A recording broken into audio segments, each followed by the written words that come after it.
Mga ka-dear friends, kinanusabi niyong ubos nga lagad nga si Papa Joe. Laing adlaw na sab, ug lain na sad nga istorya ang atuang pagasawan sa atuang YouTube channel. Daghang salamat mga ka-dear friends sa pagpalambo ninyo sa atuang YouTube channel. And hopefully within the month of May, makabot nato ang atong 50k nga mga subscribers. Gamay na lang ang kuwang. So sa katong wala pa ka-subscribe, please subscribe. O sa katong nakasubscribe na, daghang salamat. Like and share ang ato ang mga istorya nga taga nato pagtagad sa ato ang YouTube channel ang Dear Papa Joe. Ang kinabuhi sama sa nagsakay ka og bus. Mataas or mubuman ang imong biyahe, usa lang ang sigurado. Maabot gyud ka sa imong padulngan. Maabot ka sa imong destinasyon. Samtang nagsakay ka sa bus, daghang pwedeng mahitabo along the way. Pwedeng maguba ang makina o maabriya ang biyahe. Diha pod gidesign ang mekaniko para ayuhon ang guba o makapadayon ang mga pasahero o makaabot sa ilang tagsa ka destinasyon. We are the drivers of our own bus, and the people around us are the mechanics. We can fix problems. Teacher teaches the students, carpenters build houses, and doctors heal the sick, and so on. Hello Papa Joe, mayong adlaw kanimo ug sa tanan nimong mga viewers sa imong YouTube channel. I came across your YouTube channel tungod sa ko ang ate, nga avid listener kayo nimo. To be honest, at first, di ko hilig maminaw og stories sa YouTube or radio. But after I tried listening to your stories, labaw na tong about sa lalaki na tag-iya og convenience store nga hapit na ligsan. Na-hook na jud kayo ko sa imong channel. I thought nga puro love stories lang ang imong mga istorya, Papa Joe. Pero daghan kay mga ma-learn sa classic lasting stories. So kay hook naman kayo ko sa imong channel. Panahon na pod na i-share nako ang akong story, and hopefully daghan ang maka-appreciate. Tuwagan lang ko sa pangan nga Mark. Niya ko karon sa Cagayan de Oro City, and usa ko ka aspiring doctor or usa ka medical student. Last year na nako ning tuiga, Papa Joe, and medyo busy-busyhan na gyud ang akong schedule karon. Kini nga storya nahitabo last year around October to November. So, mao to Papa Joe. Magkalag-kalag na tong panahon na. Akong parents nagpuyo sa kalugar sa may Zamboanga Peninsula. Tungod kay naaman ko nagstay sa Cagayan de Oro unya akong parents na sa Zamboanga, one time gipapauli ko ni mama kay gimingaw na kayo siya nako. Hapit na daw ko mag 6 months nga wala sila kakita nako. Unsaon nga, dugay-dugay na jud ko nga wa makauli tungod sa kabisi sa school kay graduating ko. Ug unya medical course pagyud. One reason nga di ko ganahan maguli-uli kay hassle kayo.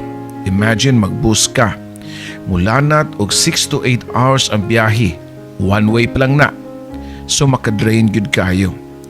But na-realize na ko, sakto si mama.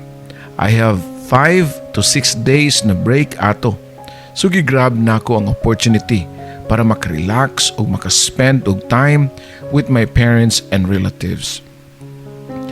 I think 2 or 3 days before kalag-kalag ko nigikan paingon sa Zamboanga.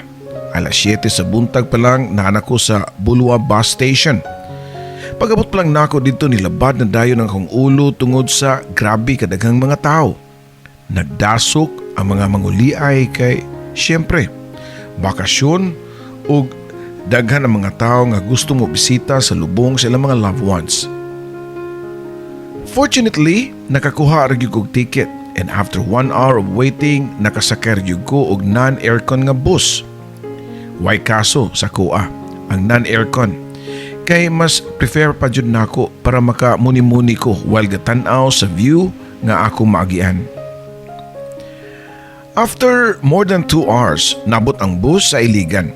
Kadaghan lagi kayong tao, wa na ko munaog. Bisan niya itong higayuna, dapat nga mag-CR unta ko.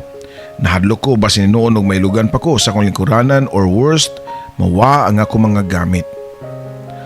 By the way, sa mga wa ka familiar, ang Iligan maugyod ang stopover sa mga buses ug mong dugay kayo naghunong didto ang bus nga akong gisakyan. Doon ako'y katapad nga lalaki niya to, gikan po duga si D.O. Sama na ako, pero taod-taod dunay nanawag siyang phone. Sa akong nadunggan, dunay emergency mao nga need niya nga mobalik og si D.O. Ni kanaog ang lalaki mo nga bakante ang tapad na akong lingkuranan. After a while, dunay nagdali-dali og lingkod sa bakanting lingkuranan sa kong tupad. Nakaingon ko nga pagkaswerte naman ng gyud ni nga pagkapasahero. Usa ka babae nga kailaran ako sa una. Siya ang akong schoolmate nga girl nga si Dayan. Sa di pa ko mopadayon tagaan ta mog brief description kang Dayan. Si Dayan kay campus crush niya tong high school pa ko. Dihang nag-shower ang Ginoo sa mga grasya murag tuan na punta kang Dayan ang tanan. What more can you ask for? Section 1, salutatorian, anak og dato, guwapa og talented. Almost perfect good Papa Joe. Actually mga kapin sa 100 kalalaki ang naibog niya ug usan ako ni ana. Happy kay ko nga at the same time nakuyawan nitong gayuna kay imagine ang imo ang ultimate crush sa una nakatupad nimong lingkod sa bus. Pero the sad truth nito was ako lang ang nakailan niya. Wa siya nakailan nako kay di man ko ilado during high school days. Nabilong ko sa middle class section og siya first section, so layo kayo mi og diferensya. Paglabay sa taod-taod pod nga stopover sa bus, nilarga kini finally. Ako naglingkod gyapon sa window side ug si Dayan sa aisle nga side sa bus. Kabaro na kay ko at the same time wa ko nahimutang. Gusto na kay ko nga makikistorya niya pero ni under gyud ang akong pagka manggiuwawon. Pero sige kung nahuna og mga senaryo or idea para makastart og small talk or conversation niya. Pero wa ko'y nahununaan. Nakuratan lang ko diyang si Dayan ang unang naistorya nako. Excuse me, di ba kabatch man tapag high school? Pangutana pa ni Dayan diri nako. Ha? Kabatch ta ma'am. Tubag ko pa niya. Huy, ayo pag ma'am nako diha oy, kaedad data. Matod pa niya dalang katawa. Ay sige, hihi. O bitaw, kabatch ta, mark di ay ko. Pilaila ko pa sa kong name niya. Kaya I'm sure, wagid siya kaila sa akong pangahan. Pero nasyak lang ko siyang tubag. Ikaw bitaw si Mark, kailangan ko sa mong name. Natinga kay ko Papa Joe anong kaila siya nako. Kaila rin ka nako? Pangutana ko pa niya. Nga gikilig ug taman. Ug nitubag po siya nga, uy, kaila kay ko nimo kay crush kay ka sa kong barkada. Ako? Pag sure uy, kinsa pun nga barkada. Nako pa nga murag di ko katuo. Si Fernan Good, tubag pa ni Dayan. Si Fernan Papa Joe kay ang classmate nga membro sa LGBT. Nagdungan mi pangatawa. Since nga nasugdan naman niya ang convo, ako na lang gipadayon. Nagunsa day ka sa Iligan, pangutan ako pa niya. Na ako'y gilihok ang mga papers. Ikaw asa ka gikan? Gikan kog si D.O. Break na mo sa school. Mao nga nakalugar ko uli. Nadugay lagi ka graduate. Second course ni mo? Pangutana na sab niya nako. Ay dili, nagproceed ko og medicine. Mao nga medyo nadugay. Ay, sorry. Doc naman dahi ka. Dapat ang akong itawag nimo kay Doc. Matod pa niya. O ni katawag ko gamay Papa Joe. Ni, ayaw uy. Mutake pa gani kog board. Dahan pag maagian uy. Tubag ko pa. I notice nga siya lang pirmi ang nag-interview nako. Mao nga gibalin nako ang conversation. Kay dahan po gusto nga may bawaan sa iyang background. Ikaw, unsay work nimo? Nag-bus ra lagi kag uli sa atua. Pangutana ko pa niya. Nag-business ko sa tua oy. Ako ra pud ang nag-manage. Tubag pa ni Dayan. Turns out nga siya rin tag-iya sa tulo ka bake shop ug spa sa among lugar Papa Joe. Wow, datuan na pud nimo eh. Lahi ra gyud ning naatay batch nga dato. Matod ko pa. Lol, dato ka dyan. Kitagaan ako sa kong papa og puhunan uy. Then ako'y nag-manage. Ikaw gani, doktor? Tubag pa niya Papa Joe. Sa whole trip na mo, nagstorya ra gyud mi si Dayan. 6 hours ang travel pero magdali ra kayo to. Kay katong duol na mi sa among city, na ginahinay na mi og pananghit sa usag-usa. Hapit na ta maabot oh. Kisay mo kuha nimo imong papa? Pangutana ko pa nga to niya. Oh Mark, ikaw, gusto ka mo sabay? Hatod ka na mo. Nibalibad ko Papa Joe kay sunduon man pug ko sa kong papa. Ay, okay. So, ayos imong pagdoktor ha. Matod pa niya. Thanks but hopefully magkakita at patapuhon. Tubag ko pa. Sure ba? Visit lang sa store good or i-add ko sa FB para mag-message ta. Matod pa niya Papa Joe. Sumato Papa Joe, naabot na mi sa terminal. I don't know pero sad kay ko ato. Happy kay mi sa bus, then karon kay back to reality na. Yes, tinood nga kailan ako niya. Dugay na since high school days. Pero wag yun mi nagka-istorya bisan og kausa. Sa una. Mao pa to ang first time encounter namo nga nahitabo dito pagyud sa bus. Pagabot namo sa terminal, nanganaog na mi. Unya, gikuha siya sa iyang sundo. Ug ang ako pong sundo, naghulat na pud nako. Before ni sakay si Dayan silang sakyanan, she waved her hands og nisinyas nga mulakaw na siya. Ni-wave sad ko niya og ni-smile. Later that night, gi-add na ko siya sa FB and after few minutes, gi-confirm ni Dayan. Gi-stalk na ko ang iyang FB Papa Joe para makabalo ko if single pa ba siya or dili na. Huwag mo ko nakita nga naa siya'y kauban sa picture, mo nga lipay kay ko. Then, naglakas loob ko nga nag-message niya. Hi, musta naman ka diha? Wala ra ka nalipong sa biyahe? And after 1 minute, nireply si Dayan og, hehe, wala ba ya? Basin ikaw. Then mo to Papa Joe nag-exchange me og messages and naabot sa point nga nag-video call me. The next day, I decided na duawon siya sa ilang spa and naagid siya dito. I took her out para mukaon sa gawas and we enjoyed our vacation or my vacation. After a few days, time na para mubalik ko Cagayan de Oro. Nanangid na pug ko ni Dayan. And siya pa'y nag-ingon nga chat-chat lang and tawagan na ilang kunumi. So nilakaw ko nga happy and hopeful na basin na chance nga magkakami. I told myself na pag-uli na ko balik next time mga December or Christmas nga break na mo kay manguyab na ko niya. Pagbalik na ko sa Cagayan de Oro, normal routine, school, duty o balay. Nag-communicate gihapon ming Dayan and makaingon ko nga MU na mi. Naglakas loob ko nga isulting akong feelings niya pero iyang tubag kay we'll see. Dili kay kausara ko nag-open up about sa kong special feelings niya pero mi po niyang tubagon nga we'll see. Nagpadayon ang among communication ug ang among status nga kutob sa mutual understanding lang. Pero okay lang kay pag-abot og December nag-Christmas break na mi sa school. Excited na kayo ko nga muuli para makita ang akong parents and spend time with them sa Pasko. And of course, magkita mi pagbalik si Dayan ug mabuhat nako ang akong gusto niya nga panguyaban nako siya in person. Ug tuod man pag-abot nako sa mua nilakaw dayon ko kay gusto na kong i-surprise si Dayan since wala pa siya kabalo nga nauli ko. Hi, matod ko pa niya. Pagkakita ni Dayan nako na surprise gud siya which is maoy akong gusto. Huy, kanus ara man ka naabot? Tuwag pa ni Dayan. Karon lang gyud. Ni diretso ko diri dayon sa imuha. Matod ko pa niya.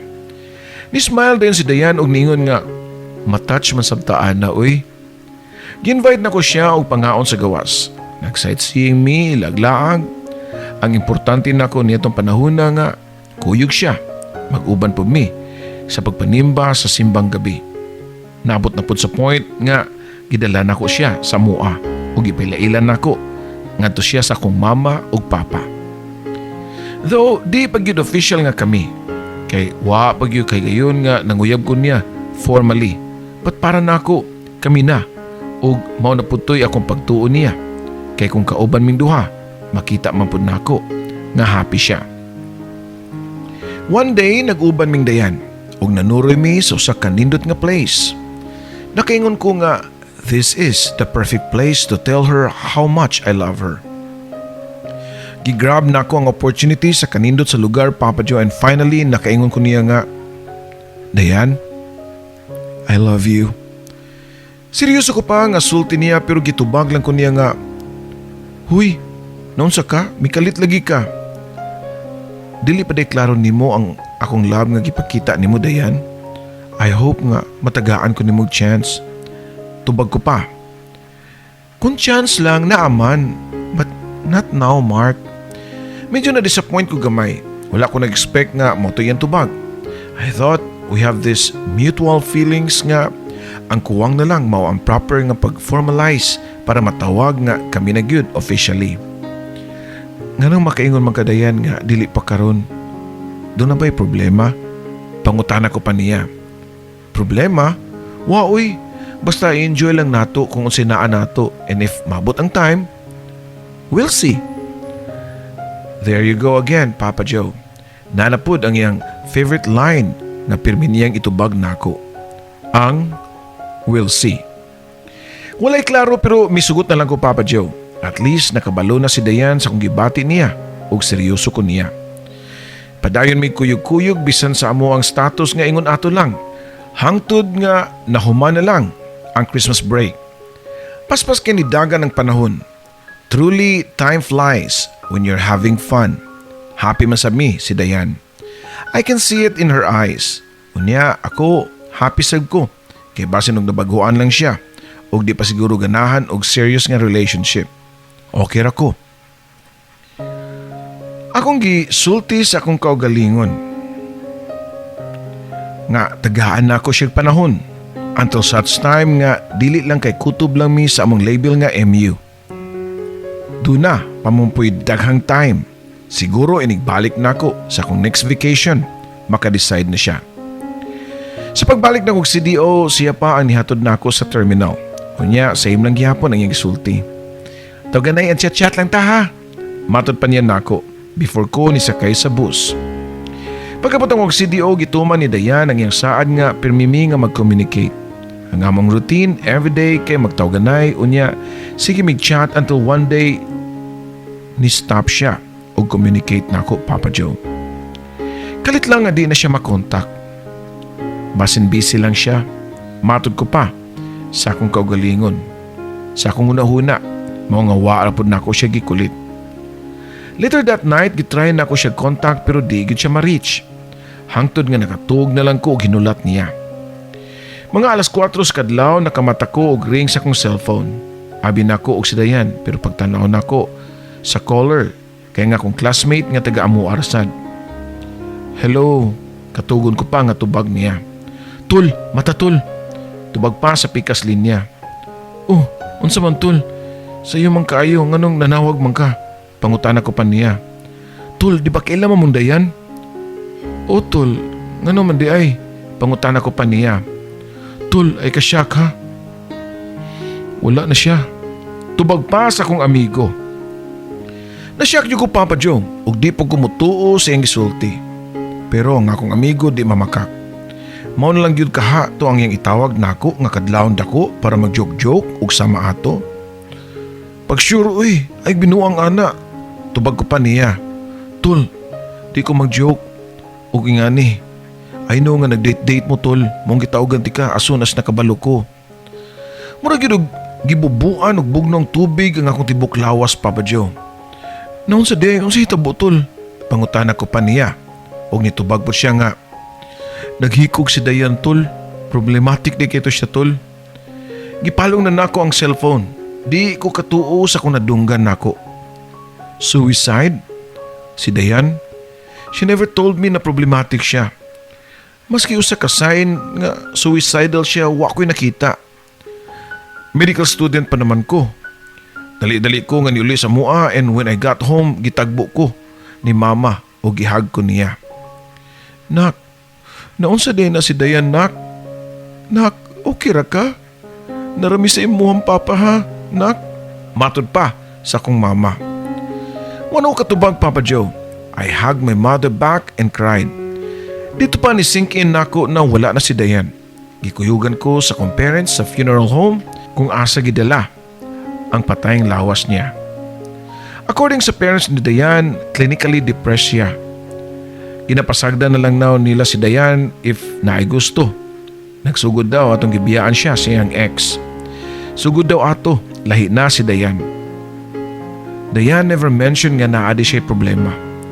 When I was with her, kay happy kay siya. Murag problema. I really thought I was making her happy. Pero deep inside, problemado na di ay kayo siya. I was very insensitive tungod sa kong kaibog o panglantaw niya na almost perfect. Wala na nako ito nakita maski medically inclined ko. After a few days, gilubong na si Dayan. Grabe ang regret na ako na-feel, Papa Joe. I could have saved her or at least I could have done something na matabangan siya. Pero bisan unsaon na ako og basol, wanay mahimo. Di na ako mabalik ang iyang kinabuhi. Sa pagkakaroon na ako sa CDO para pagtiwas na lang sa kuwang nako diri. In 3 months time, mo-graduate na ko. Naka-decide ko pohon-pohon na I will pursue on becoming a psychiatrist para makatabang ko sa mga tao nga pareha sa giagian ni Dayan. Wa matud na ako siya ma-save, but I can save a lot of people who undergo depression. Right now, I'm still hurting. Na mga times nga mahinumduman na ako si Dayan. What could have been? What should have been if I just knew her problems? But life must go on. Ni-give up si Dayan sa iyang life, but I won't. I won't give up on life and I won't give up on love. Soon, my heart will mend and soon, I will be happy. As for Dayan, kung asam siya karon, I hope you'll find peace and love. I love you, Dayan. Sakit pero dapat na kong dawaton. Padayon sa imong panaw. Padayon sa imong bus ride. Papa Joe, diri na lang kutob ug daghang salamat sa imong pagbasa. Imong magtatampo, Mark. Mark, daghang salamat sa imong pagpada sa imong maanindot nga sugilanon. And I'm sure sa tanang mga naminaw karon, teary-eyed gid sila. And siguro dili lang kay ikaw ang nag-wish unta nga nausab pa ang panahon o oras niyadtong nagkuyog pa mo. Siguro dili maabot sa ingani. But whether she took her own life or wa, life must go on. The design is samtang napataning kalibutan na buhaton nato kung unsay angay nga makatabang sa tong mga isig kaingon. Ug sakto na ang imuhang tumong og tuyo nga maybe Dayan was an instrument for you to foresee kung unsay kinahanglan sa mga tao nga nahiagom og depresyon, sa mga tao nga di masabtan ang depresyon. Daghang salamat ug hinaot pa nga nakuhaan og leksyon sa tong mga kaigsunan ang imong istorya nga never took for granted ang mga katawa o smile sa ubang mga tao. Kaya deep inside, some of them are hurting. Kini inyong ubos nga lagad, Papa Joe.